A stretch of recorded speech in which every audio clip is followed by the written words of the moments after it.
O'Neill grants autonomy to island provinces.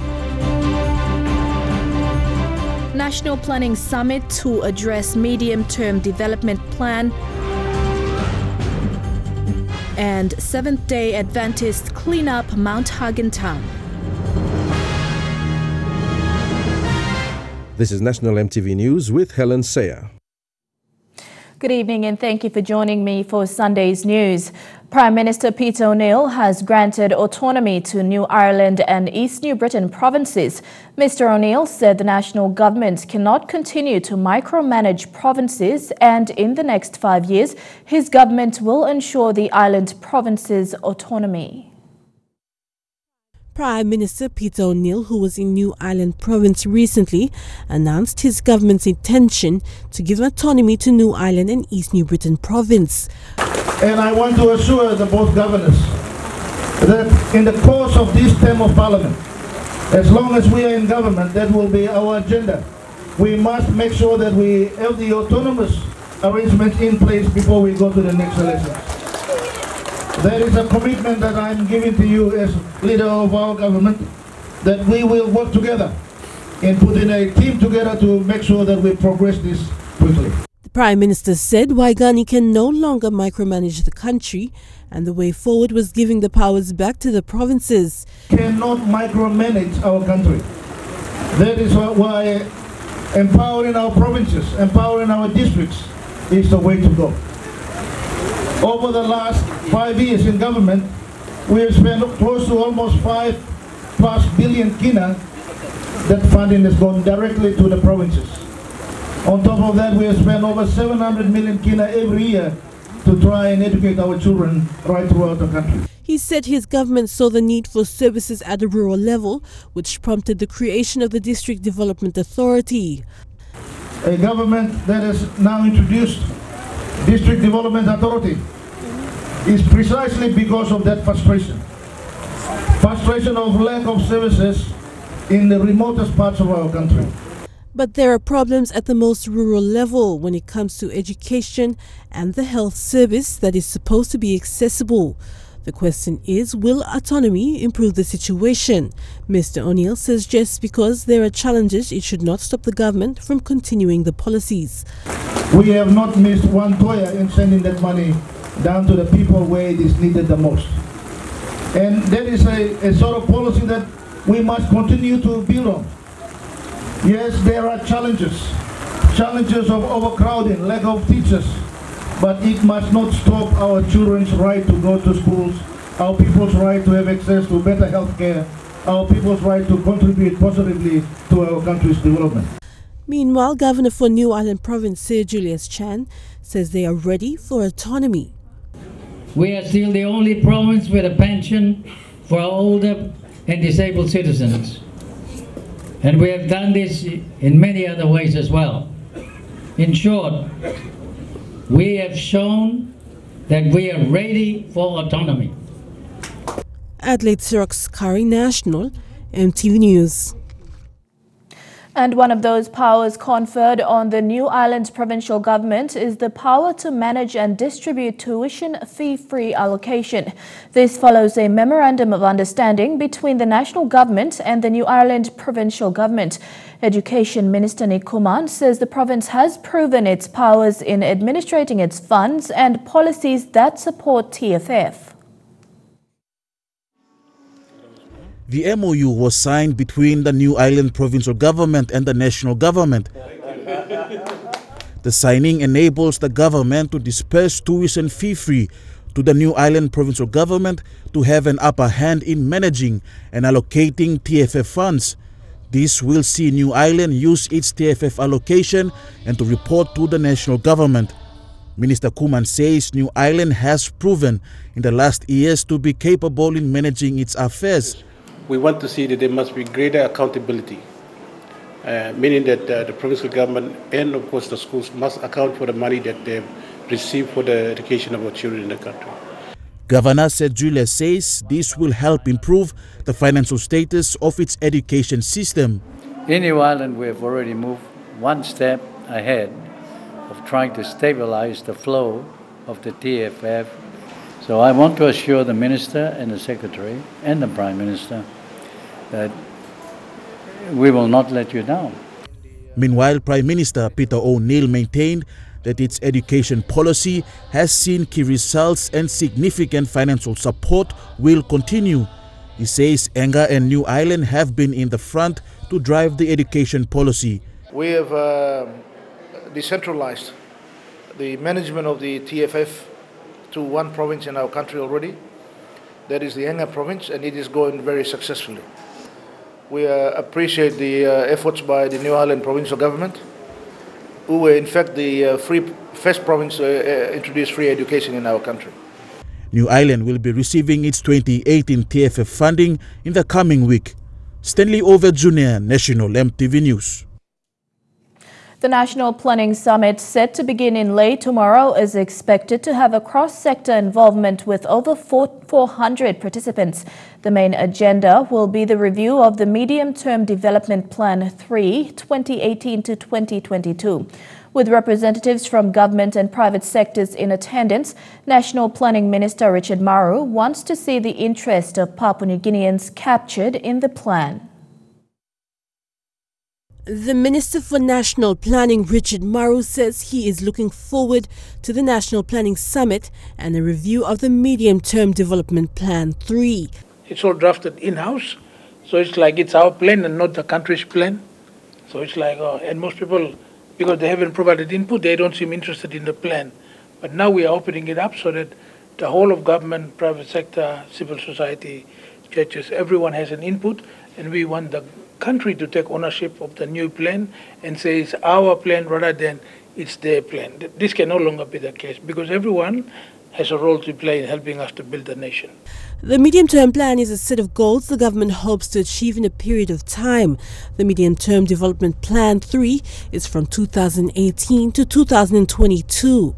We'll work towards the write-up of the final Medium-Term Development Plan number 3, which covers the period 2018 to 2022, which is consistent with our term of parliament.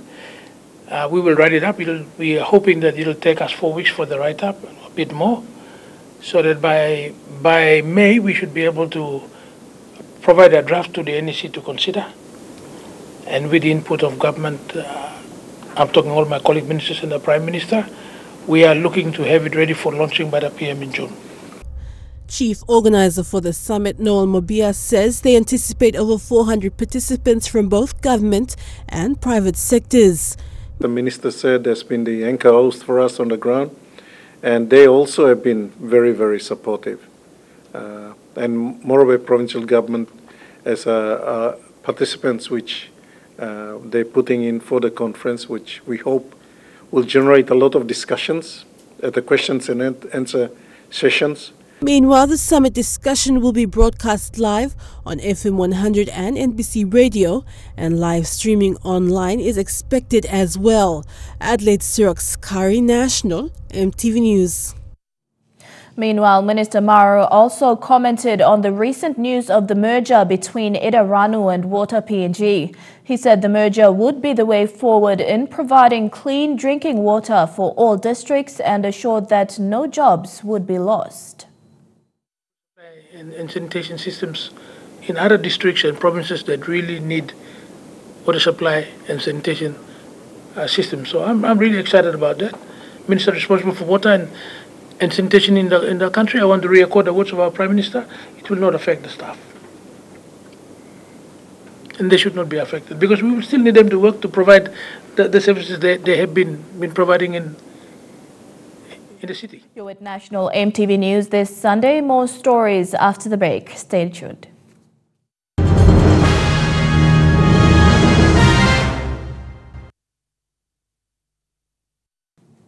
Welcome back. Faithfuls from the Seventh-Day Adventist Church all around the country are cleaning their cities and towns today. In Mt Hagen City, hundreds came in their orange and maroon community service uniforms and cleaned up the city. Western Highlands SDA Mission President Pastor Alan Akili urged citizens to be responsible. The mission president, Pastor Akili, said the cleanathon is an initiative of the Seventh-Day Adventist Church throughout the country. This initiative comes under the church's Total Membership Involvement Program, or TMI, to involve all the church members to clean their towns and cities, as well as missioning to the people. Pastor Akili said the church is also promoting healthy living, as cleanliness is next to godliness. The church is doing this to educate PNG citizens to be responsible when chewing betel nut and smoking, and when throwing rubbish in the city. So mi pala kan kari simol mana meri you got on choice blow you lo kai ke buana smoke na kanu sem, but after all you must be responsible and challenge for milusim lo general public be responsible. Mt Hagen is a filthy city full of garbage everywhere and no proper garbage mechanisms to collect rubbish. At the main market area, the place is stinking with the rubbish from the market. Last year, 7 provinces in the Western Highlands SDA Mission, which are Western Highlands, Chiwaka, Enga, Southern Highlands, Ella, Western and parts of Wanimo, came together in Mt Hagen and cleaned up the city. Place mi start lo sting na smell now. Mi pla tok no, mi pla na sit down no sem church na mi pla by looking rubbish by pile up, so mi pla stay church now. Mi pla come on board na loan initiative lo mi pla no asking government or business houses lo assist mi pla, but mi pla come on board. Use him on resource lo mi pla clean him town lo last year. And again this year time mi pla stop na look him. Same thing again, rubbish lo pile up. Na mi pla no can wait him government and mi come na by talking mi pla lo clean him. Mi pla masat use him initiative lo mi pla, so mi pla organize him all church members lo mi pla use him on resource lo mi pla na mi pla you come long work him this la clean up. The cleanathon is already in the mission calendar, and they will continue to clean all the towns and cities in the country. Brian Bell Branch in Mt Hagen and Mt Hagen City Authority also came in to support the church by providing dump truck, hand gloves and backhoe. Vasinata Yama, National EMTV News, Mt Hagen. Meanwhile, the Western Highlands Seventh-Day Adventist Mission donated 80,000 kina towards relief supplies for the people of Hela and Southern Highlands provinces. On Friday, they transported food and water to Mendi. Part of their team is already in Hela province distributing the goods. Since the 7.5 magnitude earthquake in the Highlands, the Seventh-Day Adventist aviation plane has been assisting in providing medical evacuation and relief supply. Local mission president, Pastor Allen Akili, said the church is doing its community service by providing relief supplies like any other churches and organization, and at the same time praying for the victims. My time earthquake me come up long Monday, Tuesday, Wednesday, Thursday, and Adventist aviation services. Yesterday was there on the ground long Thursday, Friday, Saturday, and me bringing my relief supply go down. Now second supply now me pla kisimia, and now me pla loading more kaikai.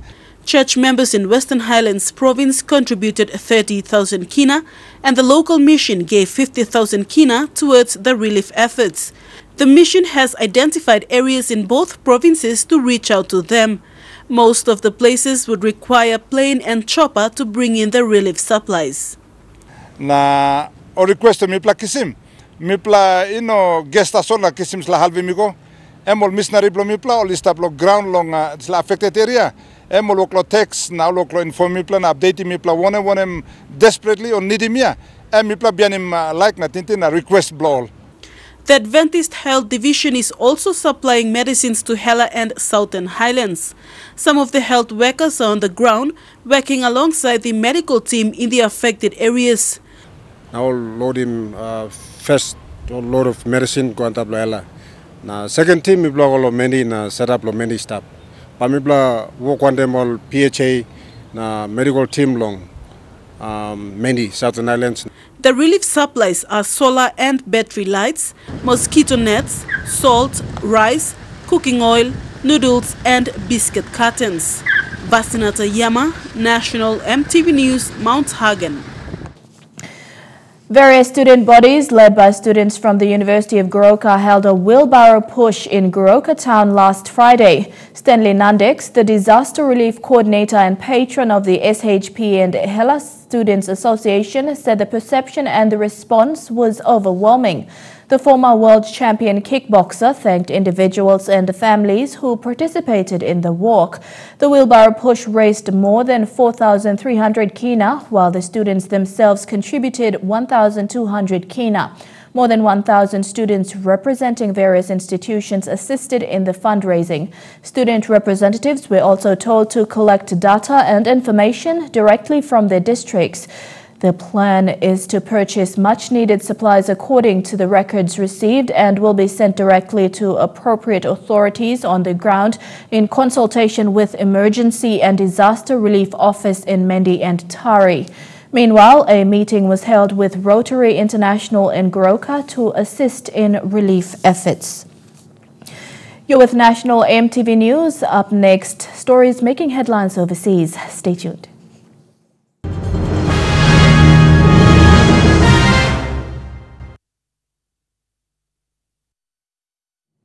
Welcome back to the news. A journey that began in 1987 has finally come to its final stages. With the signing of the sales and purchase agreement earlier this week, customary land of Tikana LLG in the New Ireland province will undergo forest plantation development. President of the Tikana Landowners Association, Henry Penny, told EMTV News of the struggles it took to finally get the project underway. After signing the Memorandum of Agreement last month, the Tikana Landowners Association gave PNG Forest Authority the consent to commercialize and develop their land. For President of Tikana Tree Plantation Landowners Association, Henry Penny, it was a chapter that was ending. 31 years of constant consultations with landowners in his LLG. With the signing of the sales and purchasing agreement earlier this week, it began a new era for the Landowner Association and their people. When it resulted in the first permit to log the area. So what transpired in between then and the first permit was a lot of land disputes, which we had to tackle. Many landowners did not understand the concept of plantation development and were very suspicious because it was new. It's taken us through a whole gauntlet of difficulties, land ownership issues, boundary discussions, court cases. There was even some fights. Lives being threatened and stuff like that, but all in all, it's come to a good conclusion. Penny believes that this is the way forward in developing their land. What is different is the fact that landowners will not remain as spectators, but they will also participate in the development of their own land. The landowners being the major stakeholders in this whole show, we're very, very happy that forestry is now coming around to see our point of view.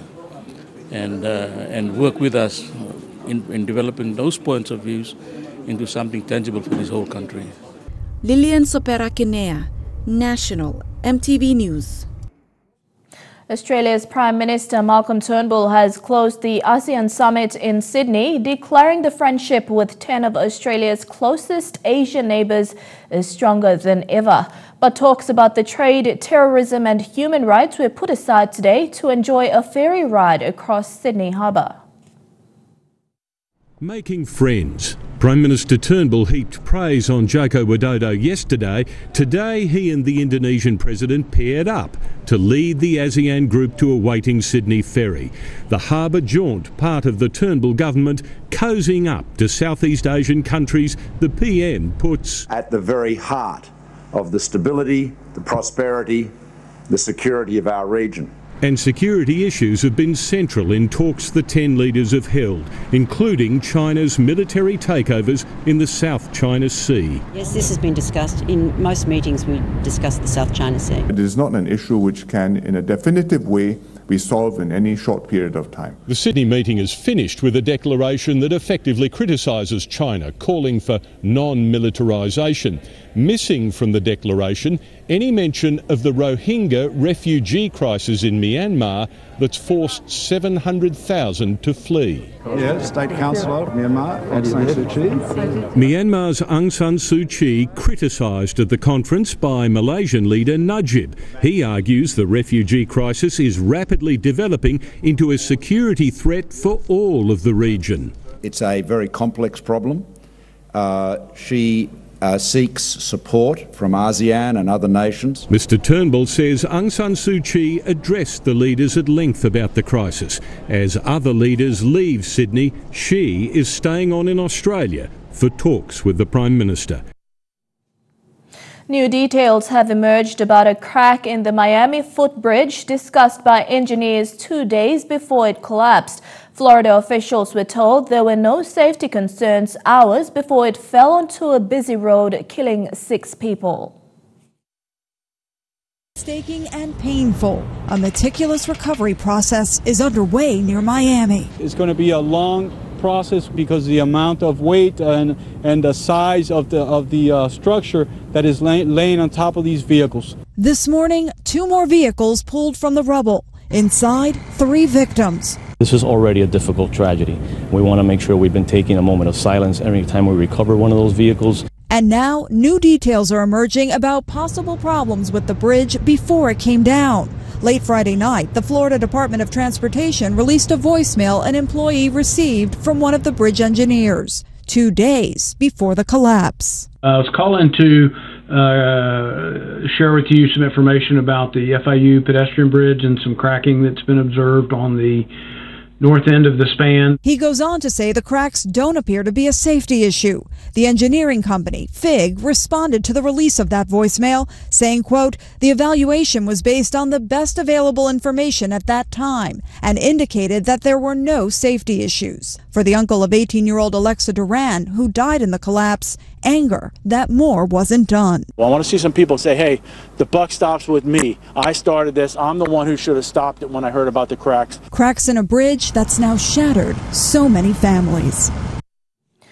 Wildfires in Australia have brought heartbreak for dozens of farming families. Many had little warning to leave their homes as danger approached, returning later to find they've lost everything. It's a level of devastation that's hard to comprehend. 60 years I've been here dairying and I've never struck anything like this. Twisted metal and melted machinery, remnants of Ian Grummet's Terrain cattle farm. That's an aluminium car rim. Have to have at least 1200 Celsius to melt that wheel. At least 50 of Ian's cows perished in the fire, which was first spotted glowing far away on the horizon. But within an hour and a half, the flames were on the family's doorstep. Fire came through from the back here and there was no time to get out. It reminds me of Ash Wednesday, but yeah, I mean, this is our family farm. It's pissed off. While the Grummet family's home was spared, their neighbours weren't so lucky. The Beasleys had been out for dinner when the fire took hold. This is what greeted them when they returned.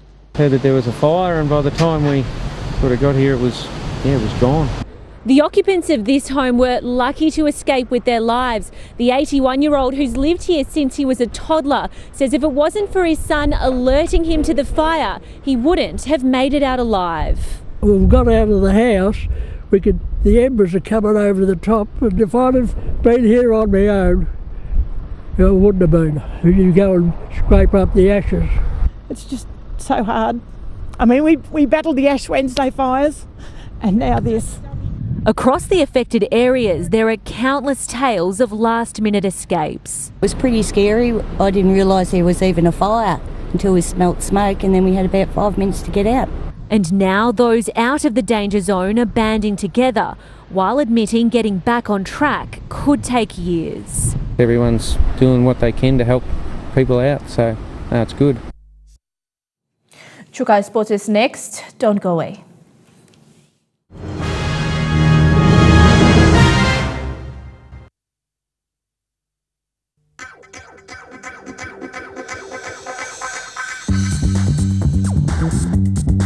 Trukai Sports.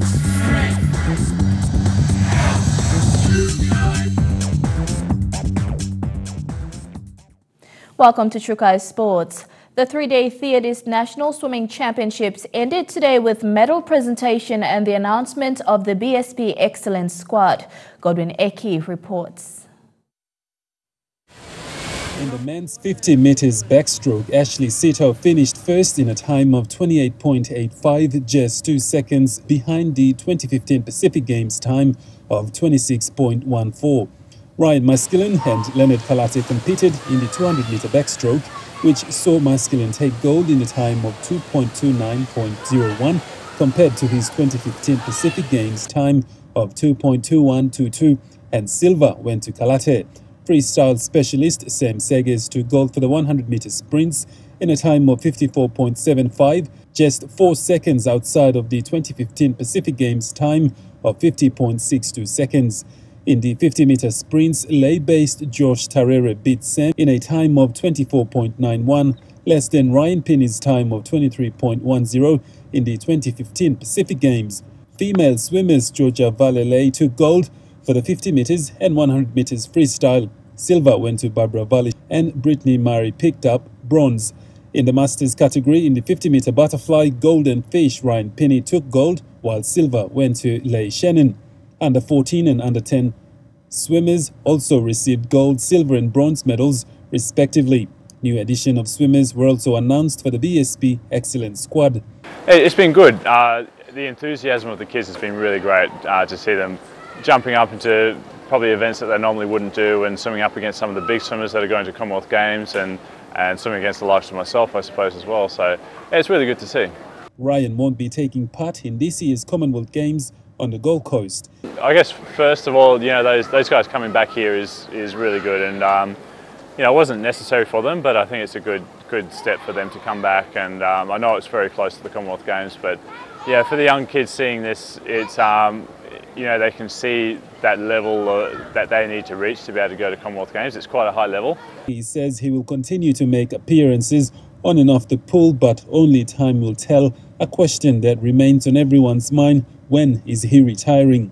Yeah, for myself, I've spent 20 years of my life building and reaching that goal. So it's hard, it's tough, but at the moment I won't be in the pool at Commonwealth Games. Obviously, that's a little bit past me. I'm doing masters competitions now, which is good fun. Swimmers for the Oceania Championships will be announced later in the week. The Oceania Championships will be held in June in Port Moresby. Godwin Eki, National, MTV Sports. The SP PNG Hunters suffered their first loss yesterday to Northern Pride. The Hunters lost 26 points to 14. It was a tough match for the Hunters in yesterday's clash. Coach Michael Marum says their first half performance was terrible and different to their round one match. Overall, Pride just first half, second half just played really well against us. So we were prepared. We went down to get the 2 points, but they were first half dropped too many balls and gave away too many possessions. Too many penalties were conceded yesterday. Their attack on the left edge is something they will be working on this week before the next match. Watson needs to straighten up on that edge there. I say when he started taking on the line, playing direct a bit more, he sort of went to score that other try there. So, but a lot of things we need to improve on. I think we didn't execute our game plan really well. Marum says the competition is tough, with every team trying to beat the 2017 premiers. The other teams in the competition, Black Hawks lost. Yeah, they had a big win last weekend, lost the Jets yesterday. So, it's going to be a tough competition. So we need to be, switch on every time we take that field on. Every other team wants to knock us off. There are a few minor injuries on some players, but their main concern is Adam Korave, who was taken out of the game 10 minutes before full time. Came off with a concussion 10 minutes into before final whistle, so it's a concern. We'll have to clear him before we take the team down to play round 3. Elijah Levet, National, MTV Sports. AFL PNG's New Kick program is looking at extending its program around the country. With over 60,000 children participating, Drew says having staff who run the New Kick program in the provinces will ensure the sport of AFL is enjoyed by young people. The program is our flagship development program in PNG. It's modelled on the AFL's Auskick program in Australia, and it provides opportunities for kids of all ages in PNG to be fit, healthy, active, and be a part of a sport and be a part of a team as well in some instances. He says while the program is carried out in the southern region, plans to extend to parts of the country will be looked into. At the moment, we have New Kick programs running obviously in Moresby and across the southern region, up into Lae and across over to Mt Hagen, up into, we did a little bit in Madang last year, and we're looking to really increase that presence this year, and then up into the islands. We all know West New Britain, the guys up there and the West New Britain Council do a wonderful job supporting us up there, and they got their New Kick programs. We've got staff up there. East New Britain for the first time last year for our New Kick and development. So we're looking to expand that, and then over to Kaviang as well. Drew says involving women and girls to take part in the New Kick program is highly promoted. The importance of providing a safe and equal opportunity for all girls of all ages to be involved in our game, whether that's playing, whether that's umpiring, coaching, administering. All the things that we do within the AFL, it's important that we provide an equal opportunity, and we're very happy and pleased to say that 46% of our participation number last year was female. He says other education programs will be established in the near future. Coaches development and training is also provided by AFL PNG for teachers and AFL enthusiasts. Yeah, New Kick program has really come good in the schools. There's a lot of schools who have been very supportive of our program, and like now it's all on us to run the school comp, because what we go and teach in schools is one thing, but really applying the skills during a proper game is more important, because that's when they will really know whether what we're teaching is true or not true. Yeah. Godwin Eki, National EMTV Sports. Don't go away. Trukai Sports continues with more after these short messages. Stay tuned.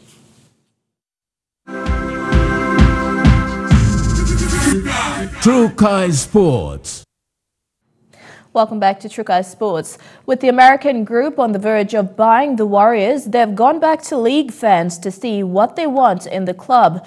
The prospective purchase, led by politician Richard Fale, used the Warriors' first home game to meet and greet. This is the man about to buy the Warriors, taking in feedback, starting at the Polyfest Cultural Festival. After visiting all 6 stages, he was taken back by the lack of Warriors supporters gear. Then it was on to Mount Smart. Wear your Warrior jerseys today? I don't have any. Why don't you have any? Are people happy? Are people happy? What can be done better? To make it better, right? We're trying to find out how can we connect better with the fans. Did you buy this jersey in '95? No way. Through the gates, it was about assessing the game day experience and those who deliver it. Can you tell whether you won the game or lost the game by your sales here? He could soon own the place, but league royalty will always rule. And if you want to buy the Warriors, you have to go through the butcher first. You see, you can't buy respect, you earn it. Yeah. And what better way to do it than in front of the most hardcore fans? Firstly, what's the bullshit about buying the stadium? You don't even own us yet, so what are you going talking about that? We can't assume that we're just going to be welcomed into this family. It's like you said, you got to earn it. But after this kind of endorsement, you get a sense the Warriors family might just warm up to these Americans, even if they are a bit loud. The general feel is people want and are looking for change. And as long as we listen carefully and communicate that effectively with everybody, that's what they're looking for, and that's what we expect to bring. And one news can reveal those planned changes were received well by the NRL. Fale met secretly with league boss Todd Greenberg last week. It's very exciting for us to see not only the openness to it, but the expectation of it. With the team performing this well, most of those changes will be made off the field. To Super Rugby, the Blues bubble has quickly burst in Cape Town today, while the Highlanders have powered to the top of the New Zealand Conference. In a typically frantic Southern derby, the Highlanders held off the Crusaders 25-17, although they've lost All Blacks Liam Squire to a broken thumb for the next 6 weeks. These days you're all but guaranteed a brutal Southern cliffhanger, but the Highlanders wouldn't have expected this. Nice touch on the inside bridge. He should have the taste to go all the way. A bridge too far even for All Black speedster Waisaki Naholo to try to cut off. It didn't take long though for the Highlanders to strike back. The match had a seesaw scoreboard feel to it. Now they spin it wide for Sampuanga. However, that's where the scoring ended in a half of end-to-end, crunch-on-crunch, pinball-type football. He gets it back in field. Bateman. From that break, the first half just had to include a contentious TMO decision. So this is checking on the ball being lost forward. That's been raked out. Let's play on. This is a knock on here, so it's no try. That call in the halftime break seemed to take the puff out of the Crusaders' Q super sub Elliot Dixon. And the bounce of the ball for Dixon. This type of match had plenty more to come. Replacement wing Manasa Mataili's magic. And he's got it back, has he? Oh, that is magnificent. Usually, Mataili's juggling act would have been good enough to win the Classic. Not this one. After two Highlanders penalties, in an ironic twist, one last Crusaders error came from last season's kicking hero, 25-17. The rested Hurricanes are up next for the Highlanders. In Cape Town, maybe both teams wearing blue confused the Blues. Some momentum for the Stormers have given off the Dogs and scores. 24-3 down, there was the now customary fight back, courtesy of the Ioane brothers. Some wonderful slick handling. And Ioane for the corner inside for his brother. However, even the Ioane's special touch couldn't save the Blues this week. A 37-20 defeat and a long flight home from South Africa. And that ends Trukai Sports. The weather details up next. Trukai Sports.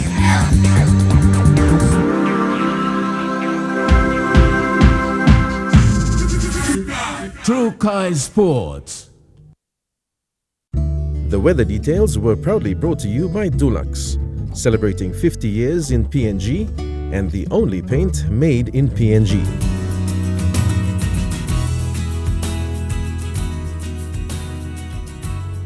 Looking at the weather forecast for tonight and tomorrow, in the southern region, rain showers in Port Moresby and Kirrama, rain in Daru and thundery showers in Alutau, and showers and thunderstorms in Popondetta. In the Momase region, showers and thunderstorms in Lae, Wau and Vanimo, and rain showers in Medang and Wewak.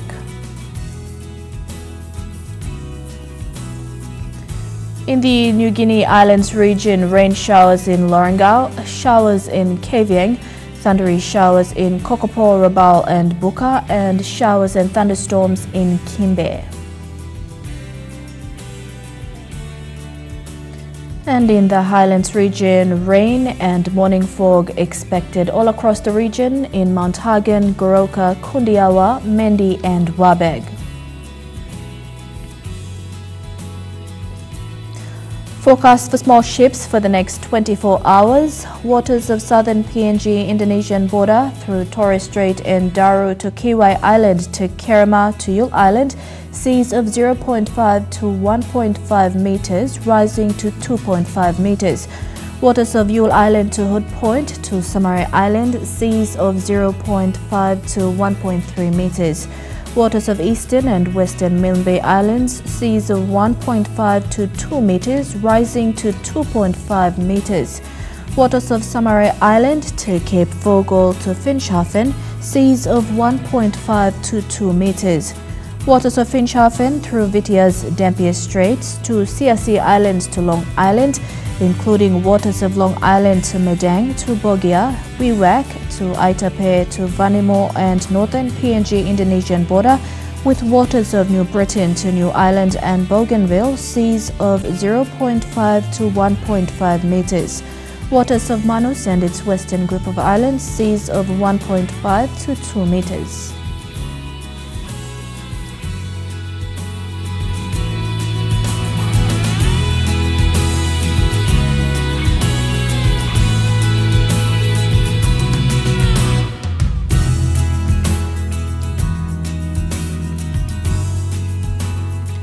Ocean forecast for PNG areas for the next 24 hours. In Coral Sea, seas light to moderate with southeast winds at 10 to 20 knots. In the Solomon Sea, seas slight with northeast to southeast winds at 10 to 15 knots. In the Bismarck Sea, seas slight to moderate with northwest winds at 10 to 20 knots. And in the Pacific Ocean, seas slight to moderate with northwest to southwest winds at 10 to 20 knots.